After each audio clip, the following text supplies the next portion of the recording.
रंजिशा का इरिटेट होना, राशिद भाई के साथ वो गाड़ी में बैठी होती है, उनके फजूल से सवालात का, और वो उसका कहना है कि मुझे ये पसंद ही नहीं है। इसमें तो माँ बाप की भी गलती है ना कि वो फोर्स्ड मैरिज क्यों करते हैं, जिस पे बाप कहता है उससे गुलमहर से कि तुम बताओ, तुम तो गई थी उसकी शादी में, क्या फोर्स मैरिज थी? सलाम वाजिब हो जाता है, जब सलाम कोई करे ना तो जवाब वाजिब हो जाता है। आपने जवाब दिए बगैर उठ के चले गए। अस्सलाम वालेकुम जी, मैं हूँ सादिया इमाम और आप देख रहे हैं ड्रामा इंडस्ट्री पे सादिया इमाम। और अब हम बात करेंगे ड्रामा सीरियल बिरयानी, जिसको लिखा है मेरे बहुत ही फेवरेट राइटर हैं ज़फ़र मेराज, और डायरेक्ट किया है बदर महमूद ने। जब मैं ये एक कॉम्बिनेशन सोच रही हूँ तो मुझे बड़ा मज़ा आ रहा है, क्योंकि अब तक ज़फ़र का कॉम्बिनेशन बिल्कुल अलग अलग चल रहा था, लेकिन इस ड्रामे की ना अब डेप्थ के अंदर आप जाना शुरू हो गए हैं।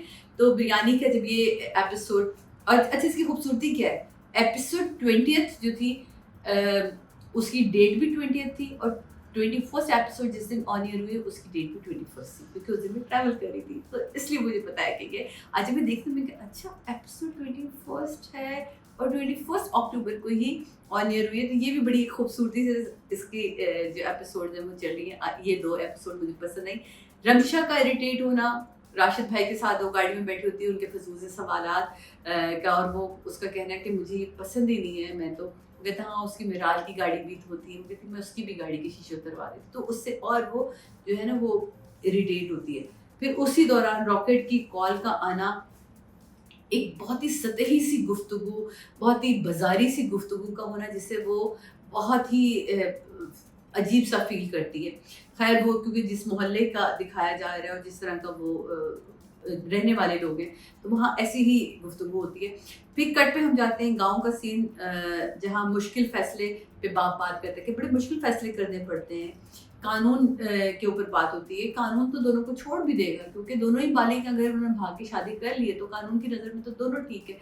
लेकिन अगर ये गाँव आएंगे तो गाँव वाले तो गैरत की बुनियाद पे मार डालेंगे, क्योंकि सोचो उसने तो, उसकी भी बीवी है, उसका भी शौहर है, तो ये तो ऑलरेडी बड़े ही मसाइलों में घिरे हुए, तो अपने बेटे को समझा रहा होता है।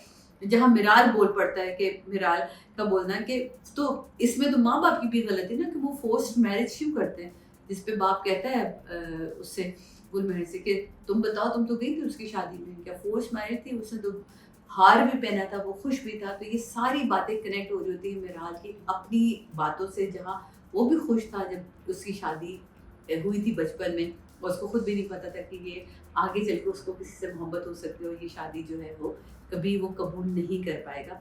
तो बड़ी चीज़ें इसकी खूबसूरती। निसा का घर आना और मामू जान का उठकर जाना, बस मुझे लगा मामू जान सलाम वाजिब हो जाता है, जब सलाम कोई करे ना तो जवाब वाजिब हो जाता है। आपने जवाब दिए बगैर उठ के चले गए। यहाँ थोड़ा सा डायरेक्टर्स को सोचना चाहिए। बदर में चाहूँगी कि मैं यहाँ थोड़ा सा देखें, लेकिन चले कोई बात नहीं। तो वो मामू जान का चले जाना, सलाम का जवाब ना देना, वो थोड़ा सा ना। फिर उसके बाद माँ का कहने का अच्छा छोड़ो, तुम बैठो पहले, तुम खाना खाओ। लेकिन वो ये पूरी एपिसोड कट टू कट, एक सीन यहाँ चल रहा है, एक सीन वहाँ चल रहा है, एक सीन यहाँ, तो मतलब आंखें भी मेरी यूं ही हो गई यार। मैं इनका पॉइंट्स किस किस के लिखूंगे। एक दफ़ा हवेली जा रहे हैं, एक दफ़ा फिर यहाँ आ रहे हैं। फिर हम आते हैं हवेली वाले सीन में, जहाँ बहुत ही खूबसूरत तरीके से सरवत आप बहुत प्यारी लगी हो उसके अंदर। आप अपने कैरेक्टर में इतने खपे हो, इतने खूबसूरत आपने इसमें कपड़े पहने, जिस तरह तुम अपने कैरेक्टर की को ग्रेस के साथ लेके चली हो, बड़ा ही खूबसूरत तरीके से लिख रही होती है वो अपनी, कि जीवन खाली हाथ खड़ा है, आहा सपनों के उस पार। ये यकीनन आपने सुन भी ली और देख भी ली। और वहाँ जो है वो सो जाती है, मेरा आल का आना, उसकी डायरी को उठाना।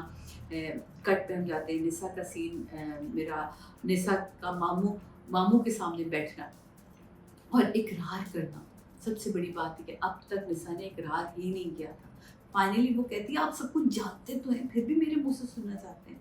तो और मिराल का फिर यहाँ आना, जहाँ वो कहता है कि वो कहती क्या तुम याद कर लोगे, याद करना चाहते हो मेरी डायरी को? और उससे डायरी लेते हुए कहती इस बार तो मेरे साथ की उम्मीद मत रखो, क्योंकि ये अब इसके बाद की जो जंग, यानी कि जो धमाका तुमने करना है, या जो तुमने इस रिश्ते की सच्चाई के बारे में बताना है वो तुम्हें खुद बताना होगा। तो वो एक मुझे बड़ा अच्छा लगा। फिर कट पे हम सीन आते हैं मामू का बेहतरीन समझाने का तरीका, अपनी कहानी सुनाना कितना कमाल था कि उन्होंने अपनी मोहब्बत को किस तरह बताया कि जब पार्टीशन नहीं हुआ था उसका अपने घड़े से पानी पिलाना, मैं उसका घड़े से पानी तो पी सकता था लेकिन मैं उसका हाथ नहीं थाम सकता था क्योंकि हमारा ना मज़हब इजाज़त दे सकता था, वो गैर मज़हब की थी, मैं गैर मज़हब का था। लेकिन तुम आज भी देखो मैंने अपनी मोहब्बत को आज भी संभाल के रखा, बाप के जूते भी खाए, बाप से मार भी खाई, कितनी ही मसलहतों से मैं गुजरा, लेकिन मैंने अपनी मोहब्बत किसी और के नाम नहीं होने दी। भाई मामू क्या कमाल के आर्टिस्ट, बदर ये कहाँ से ढूंढे तुमने आर्टिस्ट भाई। सबसे पहले तो इतने कमाल तरीके से ये इतने बड़े डायलॉग और जिस रवानी से उन्होंने बोले, जिस रवानी से उन्होंने और एक्सप्रेशन के साथ बोले, वो बहुत ही खूबसूरत था। मतलब अभी भी मैं मामू के ना एक्टिंग्स के उससे निकली नहीं, जिस फ्लो के साथ उन्होंने डायलॉग बोले, जिस कमाल के साथ उन्होंने वो सीन किया, वो बहुत ही अच्छा और इतना बड़ा सीन और सीन को ड्रैग नहीं होने दिया। सबसे बड़ी बात तो ये थी क्योंकि कट टू कट पे हम चल रहे थे, एक तरफ मिराल और उसकी कहानी चल रही थी, एक तरफ यहाँ चल रही, लेकिन जो यहाँ सीन बहुत ही खूबसूरत तरीके से दोनों ने निभाया। रमशा आपने भी बहुत कमाल तरीके से निभाया और मामू जान आप तो कमाल ही कमाल ही कमाल ही कमाल है। अच्छा फिर मैंने अपनी दीवार खुद बनाई, निशा कहती मैंने अपनी दीवार खुद बनाई। मामू कितना खूबसूरत डायलॉग था, तुमने दीवार तो बना डाली है पर हमें डर इस बात का कि तुम खुद को अपने आप को यानी कि अपनी जो बनाई हुई दीवार है कहीं खुद को लहू लुहान ना करे। क्या प्यारी लाइन है कि जो तुमने खुद साख्ता रिश्ते के थ्रू अपने आप को से अलग तो कर लिया लेकिन इस रिश्ते के साथ तुम चल नहीं सकती क्योंकि वो जानते हैं उसके मिजाज को, वो पढ़ी लिखी लड़की है तो कितनी देर तक आप उसको बर्दाश्त, लेकिन वो अगेन उनको कहती नहीं मैं संभालूंगी, ये मेरा फैसला है और मैं जो है वो इसको लेके जाऊंगी।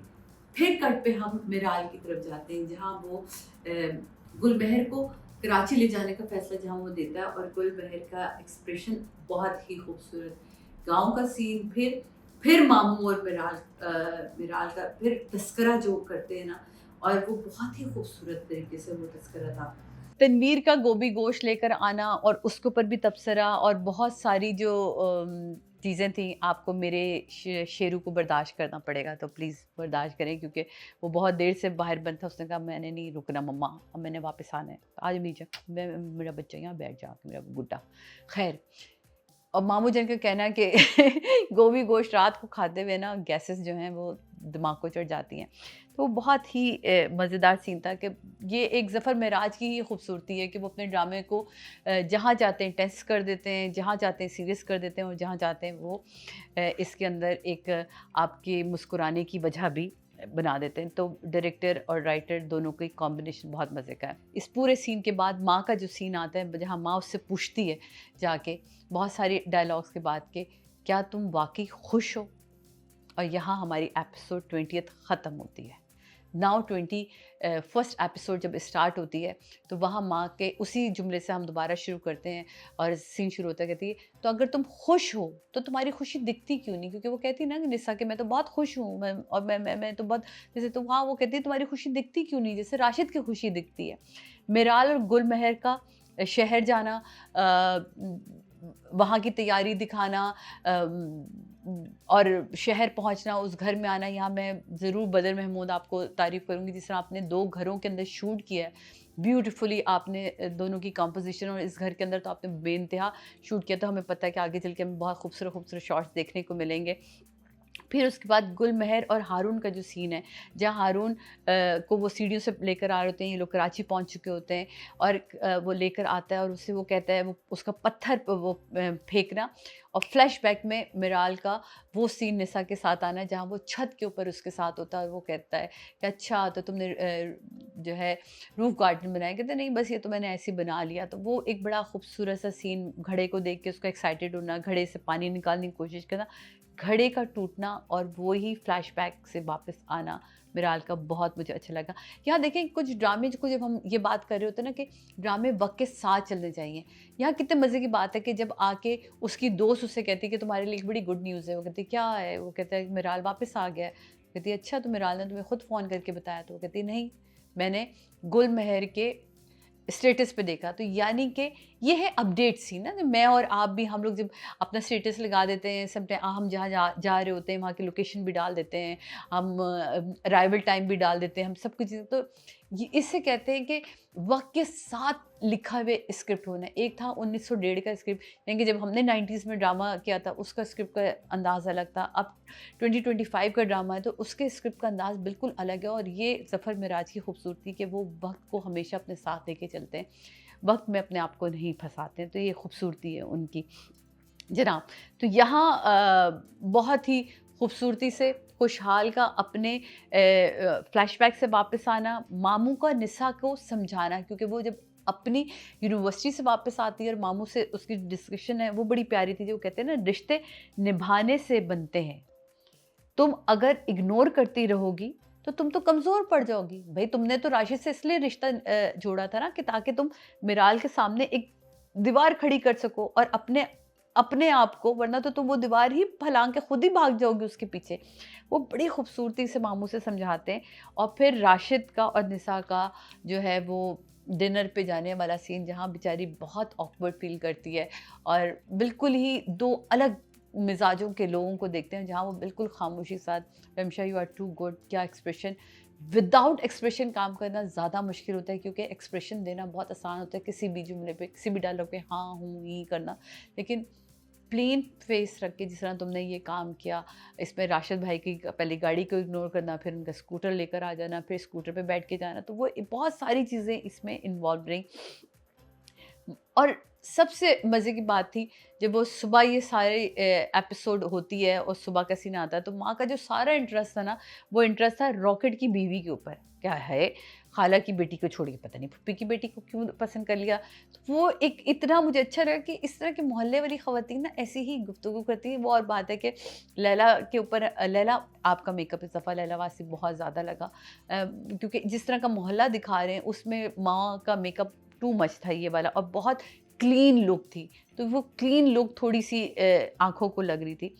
गुल महर का निसा के घर आना, ये बहुत ही बड़ा बैंग था जो बैंग बजता है, और वो इतने सारे तहाइफ के साथ आना, और अगेन निसा का खामोशी के साथ बैठे रहना, और फिर वो सबका पूछते पाछते से खैर जब कमरे से निकलना तो वो कहती पूछोगी नहीं कि मैं आई क्यों, कहती मुझे इससे कोई फ़र्क नहीं पड़ता।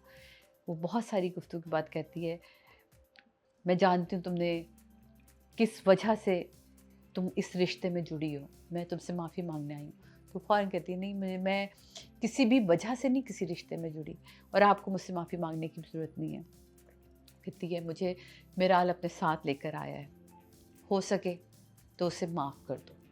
तो वो जो माफ़ी मांगने वाला कॉन्सेप्ट था, क्योंकि मिराल उससे कह के गया होता है कि तुमने जो है वो, मैं अब कभी यूनिवर्सिटी में तुम्हें अपनी शक्ल नहीं दिखाऊंगा, लेकिन वो अगेन आया था, तो वो गुलमहर आके उसको चीज़ को थोड़ा सा बेहतर बनाने की कोशिश करती है, किसी तरह चीज़ों को बेहतर हो, लेकिन और मामू जान की शरबत की जो उसने फरमाइश की वो शरबत बनकर आता है।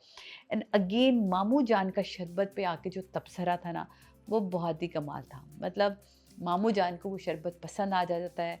यहाँ हम बिरयानी की एपिसोड 20th 21st एपिसोड जिस तरह इन सीनों को जोड़ा है बदर ने और ज़फ़र ने, मतलब 2 मिनट ना मैं यूँ थी कि यहाँ लाइन लिखते हुए कि अच्छा हवेली, अच्छा शहर, अच्छा हवेली, अच्छा शहर। तो इतनी खूबसूरती से कहानी को जिस तरह आप लेके जा रहे हैं, जिस तरह अब ये कहानी, अब मुझे इसके नाम के अभी भी कॉन्सेप्ट, लेकिन अब मुझे इसका कॉन्सेप्ट समझ आ रहा है। आई डोंट नो, मैं आज ज़फ़र को ज़रूर फ़ोन करके पूछूंगी। मुझे लग रहा है जैसे बिरयानी में बहुत सारे मसाले डलते हैं और वो मज़ेदार होती है ना, ज़फ़र ने इसमें इतने ज़बरदस्त किस्म के मसाले डाले, और जो किचन वाला कॉन्सेप्ट था, जो किचन का शुरू होना और खाने का शुरू होना, वो सारी चीज़ें, तो ये जो एक बिरयानी इस ड्रामे का नाम रखा गया है, तो ये ज़रूर इसके टेस्ट और इसकी खुशबू, और कहते हैं ना मोहब्बत छुपाई छुपती नहीं है, वो एक खुशबू की तरह होती है। तो ये भी एक ऐसी खुशबू है, बिरयानी भी कहीं पकी हो तो उसकी खुशबू से आप पहचान जाते हैं कि हाँ यार बिरयानी पकी है आज इस घर में। तो बिल्कुल ऐसे ही खूबसूरत सा ये ड्रामा है। मेरी तरफ से ये हाईली मैं इसको रेकमेंड करती हूँ, बिकॉज़ एक तो दोनों ही कमाल के, लिखने वाला कमाल, बनाने वाला कमाल। हमने बदर का इससे पहले बेहतरीन काम देखा, जाने जहाँ मेरी आंखों से अब तक नहीं जाता, जो बहुत पसंद था। और ज़फ़र के बहुत बेइंतहा ऐसे ड्रामे काशिफ़ निसार के साथ हमने देखे हुए, उनके बनाए हुए ड्रामे। और मैंने ख़ुद ज़फ़र के लिखे हुए बहुत सारे ड्रामों में काम किया। जब मैंने आपको इनफैक्ट अपना अफ़गानिस्तान वाला वाक़या सुनाया था, तो वो कूंज ड्रामा था और ज़फ़र मेराज ने उसको लिखा था। तो वो बहुत ही खूबसूरत यादें जुड़ी हुई होती हैं आपकी इन पुराने लोगों के साथ।